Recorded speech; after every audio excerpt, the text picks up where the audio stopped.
Good morning बच्चों, Sanjay public inter college की online classes में आपका स्वागत है। मैं आज आपको मतलब हमारा क्या चैप्टर 9 चल रहा था और उसमें हमारे पार्ट 3 हो गए थे। आज हमारा पार्ट 4 होएगा, ठीक है।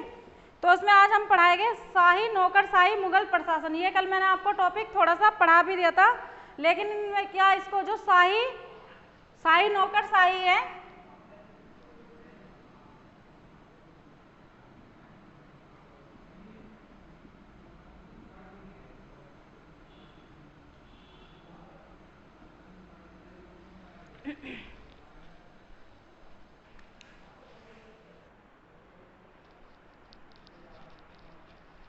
शाही नौकरशाही मुगल प्रशासन।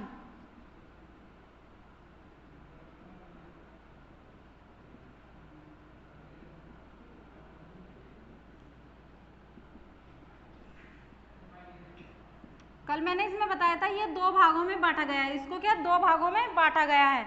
ये क्या था, भारतीय और विदेशी दोनों परंपराएं इसमें सम्मिलित थी। और इसे जो प्रशासन था ये क्या हमारा दो भागों में बांटा गया था, केंद्रीय शासक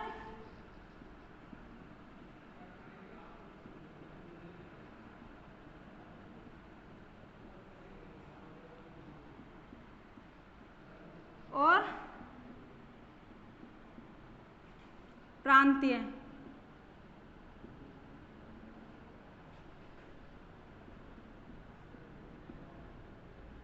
ठीक है, तो इन्हें क्या दो भागों में विभाजित किया गया है। जो केंद्रीय शासक है हमारे उनमें भी क्या काफी सारे ये निम्नलिखित हैं। इसमें भी हमारे बहुत सारे पॉइंट है। केंद्रीय शासक में है पहला हमारा सम्राट।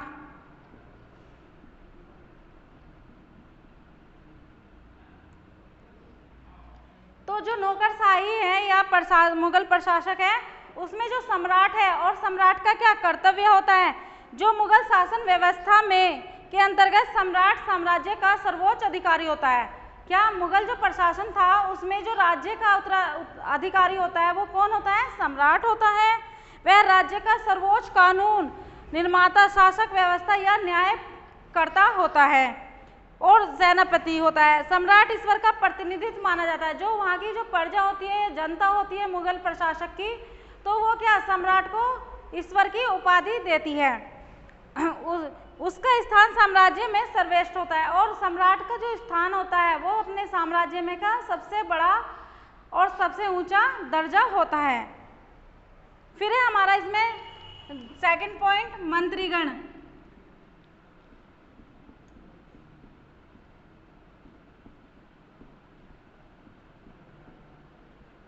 मुगल प्रशासन में मंत्रीगण का भी महत्व होता है। प्रशासन कार्यों में सहायता के लिए सम्राट के द्वारा विभिन्न मंत्रियों की नियुक्ति होती है। जो मतलब सम्राट होते हैं वो अपने साम्राज्य में क्या कई सारे मंत्री को चुनते हैं, मतलब उनकी नियुक्ति की जाती है। केंद्रीय प्रशासन के महत्व को मंत्री निम्नलिखित थे। जो प्रशासन के महत्व के लिए, जो केंद्रीय प्रशासन था उसके महत्व के लिए जो मंत्री होते थे वो निम्नलिखित होते थे। मतलब जैसे प्रधानमंत्री या वकील, इसमें ये हमारा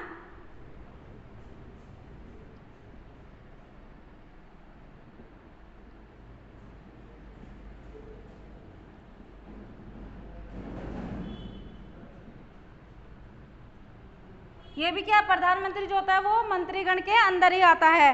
केंद्र में सम्राट के बाद सर्वाधिक जो महत्वपूर्ण कार्य होता है या स्थान माना गया है वो प्रधानमंत्री का माना गया है। जिसे क्या क्या क्या है जो ये सम्राट के बाद जो कार्य देखता है, मतलब जो सम्राट को कार्यों के प्रति या शासन में जो भी कार्य हो रहे हैं उसके प्रति क्या जो जानकारी देता है वो कौन देता है, प्रधानमंत्री देता है, या उसको वकील या उसको वजीर भी कह सकते हैं। ठीक है, उसके बाद है आदि नामों से जाना जाता है। वह सम्राट को प्राय जो हमारे तत्काल होते हैं, जो सम्राट जो होता है मतलब राजा होता है, तो जो प्रधानमंत्री होते हैं वो उसको अपने साम्राज्य के बारे में या तत्काल मतलब उसकी जानकारी देते हैं, या वो क्या होते हैं सम्राट से किसी भी अपने शासन के प्रति उनसे क्या परामर्श करते हैं तथा राज्य के सभी विभागों का निरीक्षण करता है। अकबर का जो वकील था, मतलब अकबर का जो वकील था या उसका संरक्षण था वो कौन था, बैरम खां था। ठीक है। उसे बैरम खां था। प्रारंभ में वित्त मंत्री या वित्त भाग में भी वकील का महत्वपूर्ण अधिकार होता था। ठीक है, तो ये आपको टॉपिक समझ में आया हमारा। सम्राट, मंत्रीगण या प्रधानमंत्री या वकील। मंत्रीगण के अंदर ही क्या आता है, प्रधान की नियुक्ति की जाती है, जिसे क्या वकील और वजीर भी कहा जाता है। उसके बाद है वित्त मंत्री अथवा दीवान ए आला।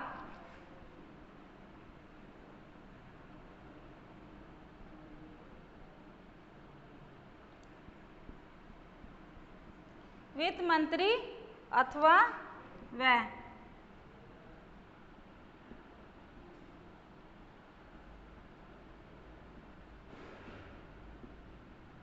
ठीक है।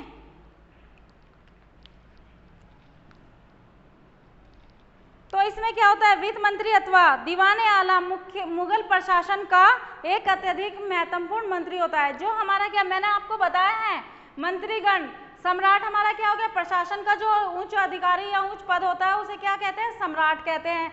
और मंत्री जो हमारे सम्राट के नीचे कार्य करता है, मतलब राजा के या मंत्रीगण की नियुक्ति करता है, तो उसे क्या मंत्री कहते हैं। और मंत्रीगण भी अलग अलग प्रकार के होते हैं। साम्राज्य में क्या अलग अलग पद पर ये होते हैं। तो प्रधानमंत्री व वकील जो उसे परामर्श देता है। वित्त मंत्री व दीवान आला उसे कहा जाता है जो मतलब वेतन देता है। वित्त मंत्री मतलब वेतन देता है। और वित्त के अतिरिक्त राजस्व विभाग की जो संपत्ति है उसी के नियंत्रण को वो रखता है। मतलब राजकोष होता है, राजस्व होता है, तो उसकी क्या वो संरक्षण या रक्षा करता है। मीर बख्शी। फिर उसके बाद है तीसरा हमारा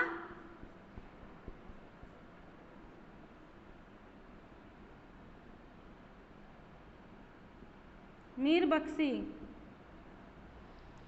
तो ये भी क्या मंत्रीगण के अंतर्गत आता है। सैनिक तथा असैनिक सभी पदाधिकारियों को वेतन मीर बख्शी के द्वारा ही दिया जाता था। जो सैनिक होते थे, मतलब प्रशासन, जो मुगल प्रशासन था या साम्राज्य था, जो उसमें कर्ता धर्ता होते थे, जो सैनिक होते थे या असैनिक होते थे, मतलब और कार्य को करते थे, तो जो उसको वेतन का कार्य होता था वो क्या मीर बख्शी करता था।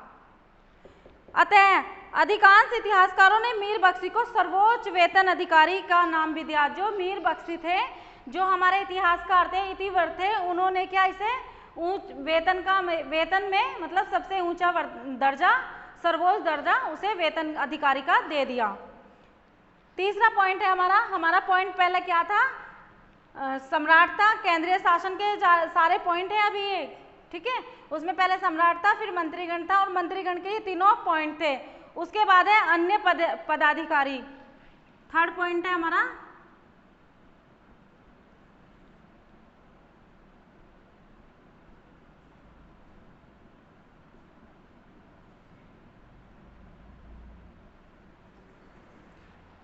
मुगल प्रशासन में क्या अन्य अधिकार भी होते हैं। सदर ए जहां अथवा प्रमुख सदर। प्रमुख सदर क्या होता है, जो धर्म विभाग का अध्यक्ष होता है। क्या होता है, जो भी धर्म होते हैं उनकी देखरेख का क्या विकास करता है, या उसका विभाग का वो क्या अध्यक्ष या सदस्य होता है। खाने सामा किसे कहा गया है, जो राज्य का खाद्य भंडार होता है, खान भंडार होता है, उसका मंत्री कहलाया जाता है। मुख्य काजी किसे कहा गया है, आपने भी देखा होगा, जो न्याय करता है, ठीक है। न्याय संबंधी विषयों में सम्राट को जानकारी देता है या उसे परामर्श देता है। तो ये क्या थे, ये अन्य पदाधिकारी केंद्रीय प्रशासन में योगदान देते थे। तो ये आपको समझ में आया केंद्रीय प्रशासन वाला। फिर है हमारा प्रांतीय प्रशासन के पॉइंट, ठीक है। क्या है, प्रांतीय प्रशासन में जो थे हमारे, अब हम इसके प्रांतीय प्रशासन के पॉइंट पढ़ेंगे। इसमें भी क्या था, जो प्रशासनिक सुविधा की दृष्टि से साम्राज्य का विभाजन प्रांतों अथवा सूबों में कर दिया था। प्रांतों मतलब जो छोटे छोटे कबीले होते हैं, गांव होते हैं या नगर होते हैं, उनमें क्या इनका विभाजन कर दिया था। प्रांतीय शासन व्यवस्था का स्वरूप केंद्रीय शासन व्यवस्था के समान ही माना जाता था। जो प्रांतीय का साम्राज्य था या प्रशासन था, उसको भी क्या केंद्रीय प्रशासन या केंद्रीय शासक के अनुसार ही माना जाता था। मुगल काल में विभिन्न सम्राटों के शासन काल में प्रांतों की संख्या भिन्न भिन्न रहती थी। मतलब प्रांत जो होते छोटे छोटे टुकड़ों में बटे हुए होते थे, तो उनकी जो संख्या होती थी वो भी क्या भिन्न भिन्न होती थी। और अकबर के शासनकाल में प्रांतों की जो संख्या थी वो क्या थी, 15 थी। जब अकबर का शासक था, मतलब अकबर का राज्य था, मतलब शासन चल रहा था अकबर का काल, तो उसमें क्या जो उनके वहाँ पर जो प्रांतीय थे, मतलब प्रांत थे, छोटे छोटे जो जिले होते हैं, कस्बा कहते हैं जिनको, तो उनको क्या 15 भागों में बांटा गया, वो 15 थे। जहांगीर के शासनकाल में 17, और जो जहांगीर का शासनकाल आया तो उसमें 17 हो गई है, और शाहजहां के शासनकाल में यह संख्या 22 तक पहुंच गई थी। ठीक है, तो आपको ये भी ध्यान रखना है, जो हमारे प्रांतीय शासक हैं उसमें क्या, जो प्रांत माने प्रांत, छोटे छोटे टुकड़े जिलों के या राज्य के, ठीक है, या क्षेत्रों के, तो उसको क्या, जो अकबर था उसमें क्या 15 प्रांत थे, और जो जहांगीर था उसमें 16, और जो शाहजहां था उसमें 22 प्रांत तक पहुंच चुके थे। और औरंगजेब के शासनकाल में साम्राज्य में 21 प्रांत थे। जो औरंगजेब का शासनकाल आया था तो उस समय क्या ये जो प्रांतों की संख्या थी वो 21 थी। तो इसके भी जो प्रांतीय शासन व्यवस्था के प्रमुख अधिकारी है, इसके भी जैसे ये अधिकारी है ना केंद्रीय शासन व्यवस्था के, ये सारे क्या अधिकारी थे, ऐसे ही प्रांतीय शासक व्यवस्था के क्या उनके भी अधिकारी है। पहला अधिकारी कौन है, सूबेदार।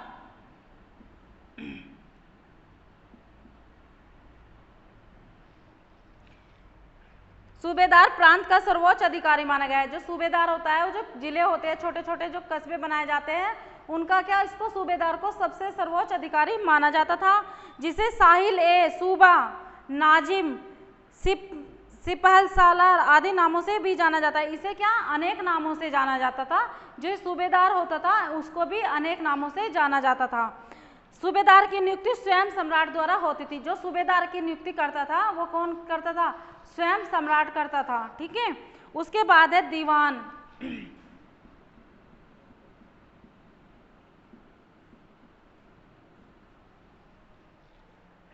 दीवान प्रांत का मुख्य वित्त अधिकारी, मतलब वित्त माने जो धन की या संपत्ति की रक्षा करता है, या उसका जो भी सैनिक होते हैं जो प्रशासन में जो साम्राज्य में कार्य कर रहे हैं उनको धन का वितरण करता था। मतलब वित्त माने वेतन देता था।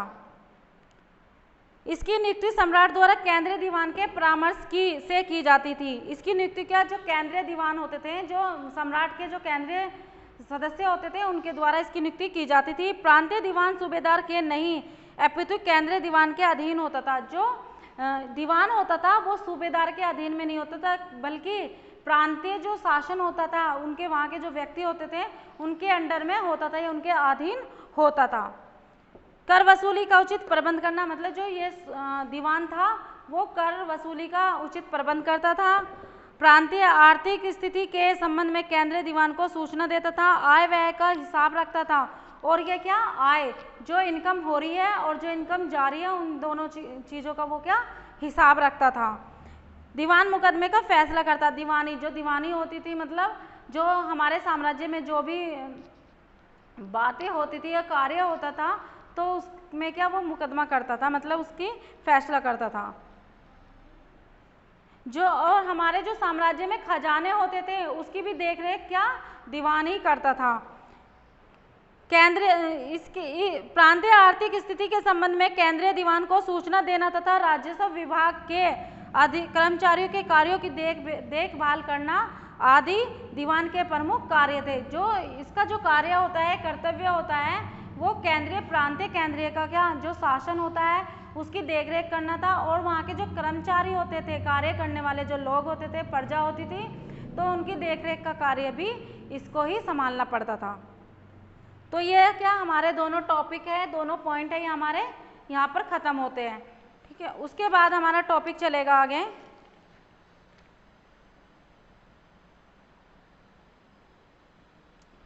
सीमाओं से परे। मतलब इसमें और भी है, जो प्रांतीय शासक है उसमें और भी है, जैसे हमारे हो गए बख्शी, वाकिया नवीस, कोतावली, सदर और काजी। इसमें क्या सदर और काजी ये सारे भी इसके अंदर ही आते हैं। ठीक है, उसके बाद है सीमाओं के परे। हमारा टॉपिक अगला चलेगा सीमाओं के परे।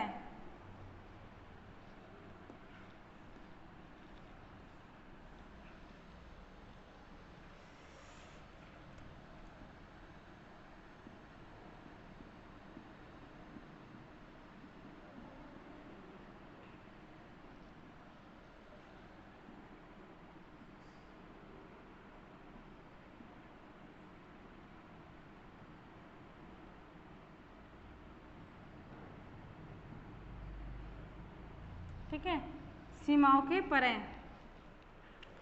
तो मुगल इतिहासकार, जो मुगल कालीन इतिहासकार थे, उनसे पता चलता है कि मुगल शासकों द्वारा शहंशाह मतलब राजाओं का राजा, शहंशाह किसे कहा गया है? राजाओं का राजा, जैसी सामान्य पदवियों से लेकर जहांगीर जो संसार को पकड़ने वाला अथवा विश्व पर अधिकार स्थापित करने वाला, और शाहजहां विश्व का राजा जैसी महत्वपूर्ण पदवियां अथवा उपाधियां धारण किए हैं। जो हमारे इतिहासकार हैं उनसे पता चलता है, जो मुगल काल के शासन हैं उनसे यह पता चलता है कि जो हमारे राजाओं के राजा हैं या विश्व पर अधिकार करने वाले हैं, तो उनके बारे में उन्होंने क्या अलग अलग उपाधियां धारण की है। तो उसमें है सफावी और गांधार, इसमें है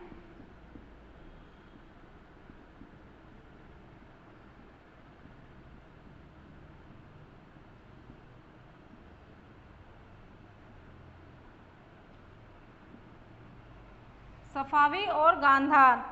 इसमें कहा कि मध्यकाल में अफगानिस्तान को ईरान और मध्य एशिया के क्षेत्रों से अलग करने वाले हिंदू कुश पर्वतों के द्वारा निर्माता जो सीमा का विशेष महत्व, जो उसके पर्वत थे उनको हिंदू कुश और पर्वत को, तो वो क्या करते थे? ईरान और मध्य के क्षेत्र को अलग करते थे।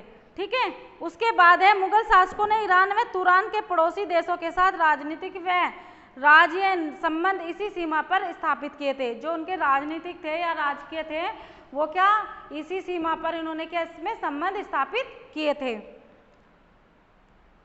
दिल्ली सल्तनत के शासनकाल में मुगलों के आक्रमण इसी सीमा प्रदेश से उत्तर पश्चिम से हुए थे और स्वयं मुगलों ने इसी मार्ग से भारत में प्रवेश किया था। जो मुगल शासन था या मुगल का आक्रमण हुआ था, उसके बाद ही क्या था, मुगल शासन ने क्या भारत पर इसी सीमा से प्रवेश किया था। उसके बाद है गांधार का महत्व।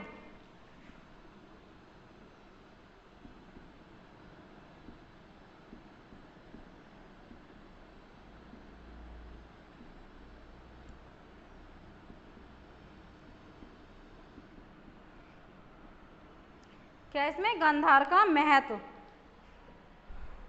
काबुल पर मुगलों का अधिकार होने से उनके उत्तर पश्चिमी सीमांत का महत्व और भी अधिक हो गया था। जब क्या था, जो गांधार पर उन्होंने क्या, काबुल पर जो मुगलों ने अपना अधिकार स्थापित किया था, तो उससे यह हो गया था कि उनका जो कार्य करने का था वो सबसे अधिक वहाँ पर हो गया था गांधार में। उनका क्या यहाँ पर जो था, इनका जो उत्तर पश्चिमी जो सीमा थी, वहाँ पर उत्तरी सीमा थी, तो उनका महत्व वहाँ पर अधिक हो गया था और उन्होंने क्या यहाँ पर अधिक हो गया, तो इसमें क्या काबुल की सुरक्षा के लिए उन्होंने गांधार पर अधिकार स्थापित कर लिया। जो काबुल था उसकी क्या सुरक्षा के लिए इन्होंने क्या करा, गांधार पर अपना अधिकार स्थापित कर लिया। और 16वीं शताब्दी के प्रारंभ से ही गांधार के प्रश्न पर, जो 16वीं शताब्दी थी उस टाइम से क्या था, जो साम्राज्य थे यहाँ के, उन्होंने गांधार के प्रश्न पर मुगलों और ईरानियों के संबंध में तनावपूर्ण होने लगे। जो मुगल थे और ईरानी के जो लोग थे, उनमें क्या उनके जो संबंध थे वो तनावपूर्वक होने लगे, मतलब उनमें क्या कमियां आने लगी। निवास करते हुमायूं ने ईरानी सेना की सहायता से 1545 ईस्वी में गांधार को जीत लिया।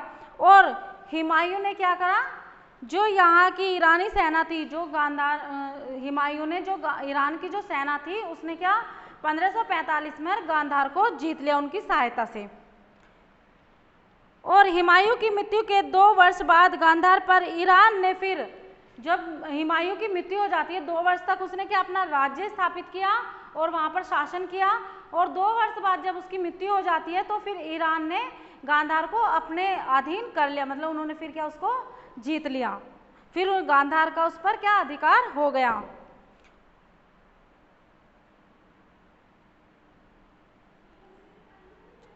(1595 ईस्वी में अकबर के शासनकाल में गांधार पर मुगलों का प्रभुत्व स्थापित हो गया। और इन्होंने क्या करा, फिर जो मुगल सम्राट थे जहांगीर, उन्होंने भी क्या 1613 ईस्वी में क्या ईरान शासक शाह अब्बास के द्वारा गांधार को मुगल अधिकार में रहने देने की वकालत करने के लिए राज के क्या मतलब जहांगीर ने अब्बास से कहा कि जो मुगल है, जो ईरानी मुगल है, वो यहाँ पर क्या रह सकते हैं, और उन्होंने उसको भी उनके अधीन रहने की अनुमति दे दी। उसके बाद है औपचारिक धर्म पर प्रश्न उठना। ये हमारा थर्ड पॉइंट है, औपचारिक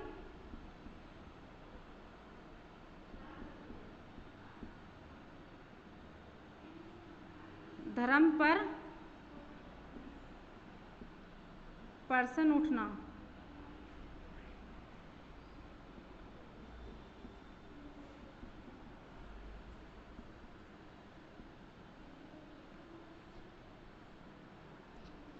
ठीक है, जो जेसुइट शिष्ट मंडल के सदस्यों के प्रति अकबर ने जो उच्च आदर प्रदर्शित किया था उसमें वे अत्यधिक प्रभावित हुए।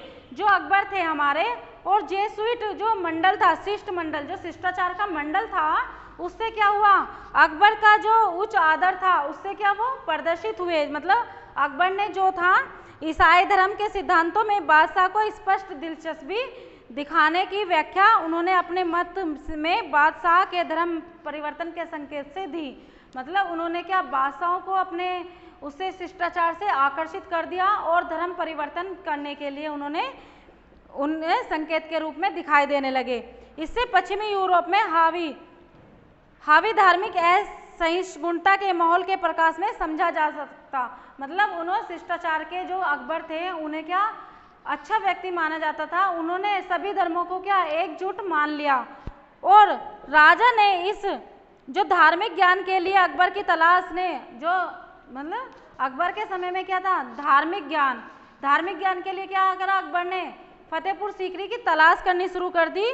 और उसमें क्या करा उन्होंने, जब उनकी तलाश की तो इबादत खान में विद्वान, जो फतेहपुर सीकरी की इबादत खान थे, तो वहाँ पर क्या अनेक विद्वान और मुसलमानों, हिंदुओं जैसे पारसियों और ईसाइयों के बीच अंतर धर्म विवादों को जन्म दिया।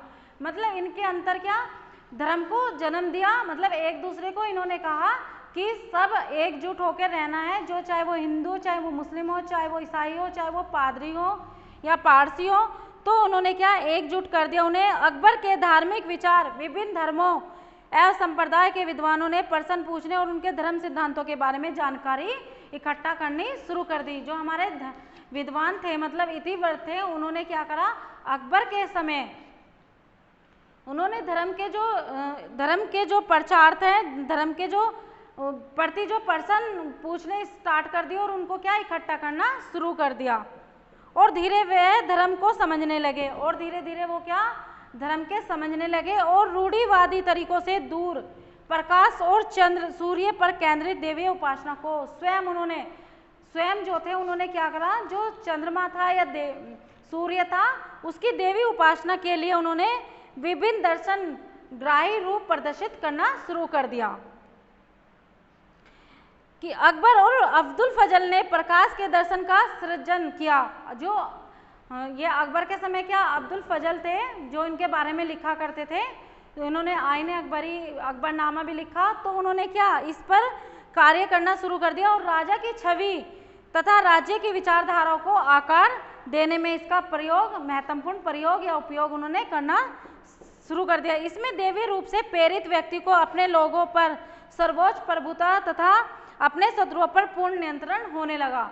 जो यहाँ के लोग थे वो अपनी देवी उपासना के लिए क्या संप्रभुता करने लगे, और जो अपने दुश्मन थे उन पर भी क्या उन्होंने नियंत्रण करना शुरू कर दिया। फिर है अकबर का दीन इलाही।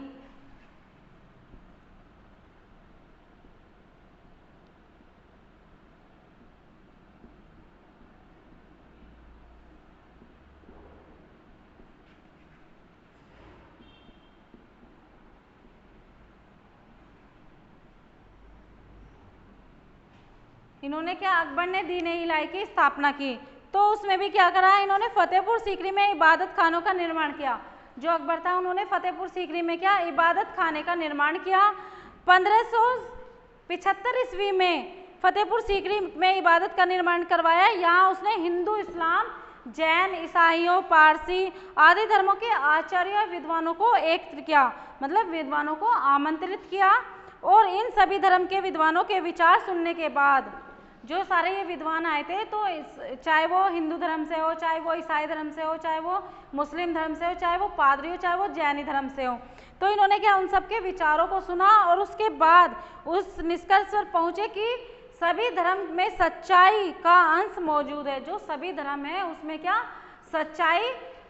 सच्चाई देखने को मिलती है और उसका अंश मिलता है। अतः उसने सभी धर्मों की अच्छाइयों और विशेषताओं को सम्मिलित कर दिया। और अकबर ने क्या करा, जो सभी धर्म की अच्छाइयाँ थी उन्हें क्या सम्मिलित कर लिया और एक नवीन धर्म की स्थापना की। और उन्होंने क्या करा, एक नवीन मतलब नए धर्म की स्थापना की। मजहर घोषित करना, इन्होंने क्या मजहर को घोषित किया। 22 जून 1579 ईस्वी को अकबर ने अपने नाम का खुतबा पढ़वाया, मतलब अपने नाम का क्या खुतबा पढ़वाया। इसके पश्चात 2 सितंबर 1569 ईस्वी को अकबर ने एक महजर नामक लेख पत्र लिखा। महजर नामक क्या था, एक पत्र था जो इन्होंने क्या लिखा, घोषित करो लेख पत्र लिखवाया और उसे क्या उन्होंने घोषित कर दिया, जिसके अनुसार उन्होंने स्वयं को मुस्लिम कानूनों का मुख्य व्याख्या तथा निर्णायक घोषित कर दिया। और उन्होंने उस पत्र में क्या लिखा, उस पत्र में अकबर ने कहा जो मुस्लिम धर्म का मतलब कि लोग क्या उसको ईश्वर की उपाधि देने लगे और उन्होंने क्या करा, उसे अपने आप को सर्वोच्च महत्व प्रदान कराने लगे, घोषित कर दिया। इसके इस्लाम की व्याख्या करना तथा निर्णय देने की सर्वोच्च शक्ति अपने हाथों में ले ली। और जो भी निर्णय होता था, जो भी कार्य के बारे में बातचीत करनी होती थी या विचार विमर्श या परामर्श करना होता था, तो उन्होंने क्या अपने आप को उसकी भागदौड़ जो थी अपने हाथों में संभाल ली या ले ली। फिर इन्होंने दीन इस्लामी धर्म की स्थापना, इन्होंने क्या अभी मैंने जैसे बताया था अकबर ने ही दीन इलाही इस्लाम की स्थापना की। 1582 ईस्वी में अकबर ने दीन इलाही नामक एक नवीन धर्म की स्थापना की। और 1582 में क्या करा, अकबर ने एक दीन इस्लामी धर्म की स्थापना की और इसमें सभी धर्म की अच्छाइयों को सम्मिलित तथा विशेषताओं को उसने क्या सम्मिलित कर दिया और उद्देश्य विभिन्न धर्मों के लोगों को एक दूसरे के समीप लाना शुरू कर दिया।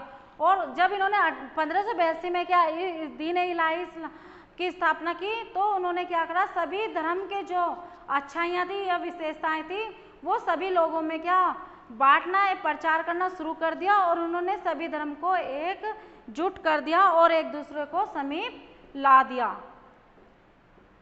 फिर दीन इलाही के कुछ सिद्धांत हैं।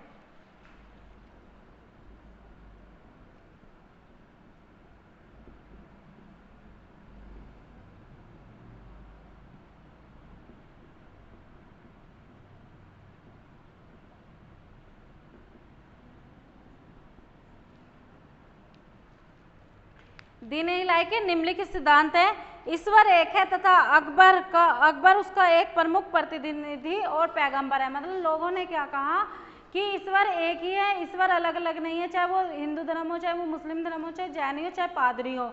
तो उन सबको क्या जब उन्होंने एक समान लाकर खड़ा कर दिया, एकजुट कर दिया, तो उसके बाद इन्होंने कहा कि जो भगवान है, जो ईश्वर है, वो क्या एक है और अकबर प्रतिनिधित्व और पैगंबर है इसका।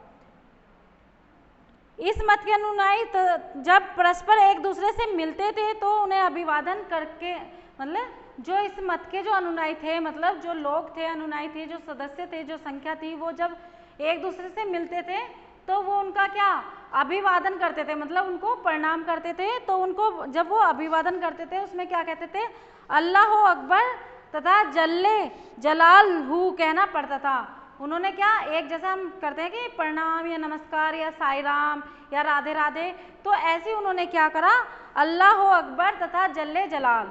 ठीक है, तो प्रत्येक सदस्य को अपने जन्मदिन पर दावत देना या दान, इसमें जो इसके सिद्धांत थे दीन इलाही के, उनके अंतर्गत बता रही हूँ। तो उसमें क्या जिस भी व्यक्ति का जन्मदिन होता था तो वो उस टाइम क्या दावत देता था और दान पुण्य का भी मतलब उसे पुण्य करना पड़ता था। प्रत्येक सदस्य को अपने जीवन काल में ही मृत्यु का भोज करा देना पड़ता था। जो उस टाइम क्या था, प्रत्येक सदस्य को, भाई देखो मरना तो सबको एक ना एक दिन है, तो उससे पहले ही वो अपने जीवित रहते रहते क्या था, वो मृत्यु भोज देना पड़ता था तथा और इस अवसर पर गरीबों, असहाय अनाथों, दीन दुखियों आदि को भोजन खिलाना पड़ता था और उसके भोज मतलब मृत्यु भोज देना पड़ता था और उन्हें दीन दुखियों को क्या दान देना पड़ता था या भोजन कराना पड़ता था। फिर दीन इलाही के सदस्यों के लिए छोटी कन्या और वृद्ध महिलाओं के साथ विवाह करना निषेध था। मतलब इसमें क्या था, देखो दीन इलाही में ये भी कहा गया था कि जो छोटी कन्याओं के साथ ना तो वो विवाह करेगा और ना ही वृद्ध मतलब काफ़ी उम्र की लेडीज के साथ मतलब महिला के साथ वो विवाह नहीं करेगा। और इसमें क्या था, रविवार का दिन इस धर्म के लिए पवित्र माना गया। मतलब जो ये धर्म था तो इस धर्म को मानने के लिए रविवार का जो दिन था वो सबसे पवित्र माना जाता था। रविवार को ही नए व्यक्तियों को दीन इलाही इस्लाम की क्या देनी पड़ती थी, शिक्षा देनी पड़ती थी। रविवार के दिन ही क्या ये लोग इस्लाम धर्म की शिक्षा उन्हें देते थे। और उसके बाद है हमारा प्रत्येक सदस्य से आशा की जाती थी, इन्हीं सिद्धांतों में प्रत्येक सदस्य से आशा की जाती थी कि वह अपनी संपत्ति, जीवन, सम्मान और धर्म सम्राट अकबर के निछोवर कर दे, मतलब उनके ऊपर वो बलिदान कर दे। ठीक है, उसके बाद है दीन इलाही का भाग्य।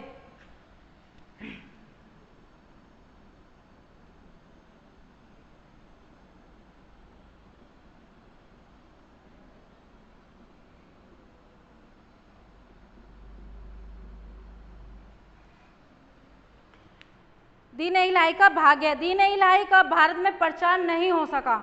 जो दीन इलाही है उसका क्या भारत में प्रचार नहीं हो सका।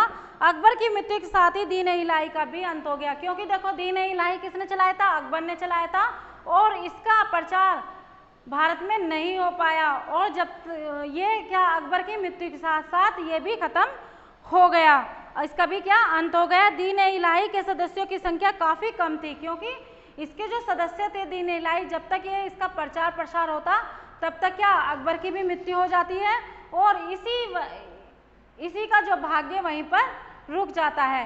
तो दीन इलाही के जो सदस्य होते हैं उनकी संख्या भी क्या कम होती है। इसका कारण यही था कि अकबर ने इस धर्म का प्रचार प्रसार करने के लिए कोई प्रभावशाली कदम नहीं उठाया, जैसे मैंने अभी इसी में पढ़ाया, क्योंकि इसका प्रचार और प्रसार नहीं हो सका।